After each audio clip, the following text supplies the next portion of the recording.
Happy hump day.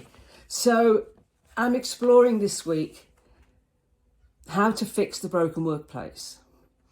And Gallup and I agree, it's an easy fix. Better leaders.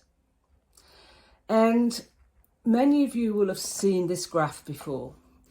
And I use this graph to show the sad indictment of the state of, and I use the word loosely, leadership in our organisations.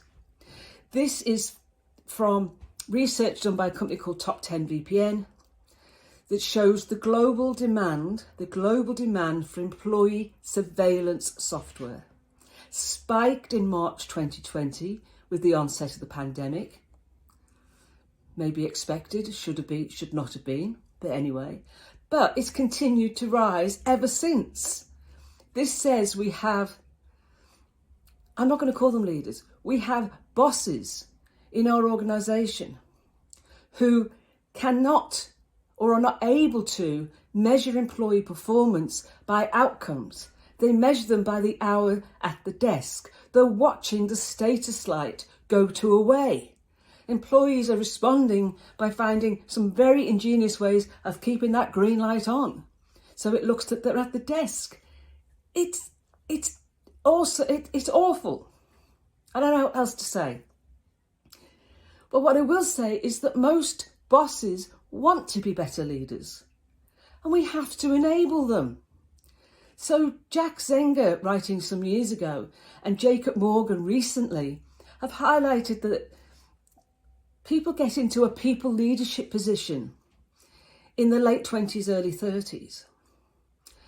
The first leadership development they get is usually in their early 40s.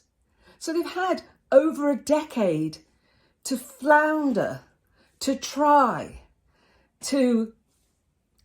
and emulate what a good leader looks like. But the only role model they've had is the bad boss that went before them. Now, I work with leadership teams, and I can tell you often when I talk to them about, autonomy and empowerment and trust and moving from command and control, I see the fear in their eyes. Oh my God, this is going to be anarchy, and I'm going to have to let go and I'll lose control. And that's all right. So we start small. We take a small bite and then we take a bigger bite. So we start with a small task, low risk, and we empower, provide autonomy, delegate, get out of the way. There to support, but get out of the way. And the magic starts to happen. They go, hey, that was great because I had more time to do what I should be doing.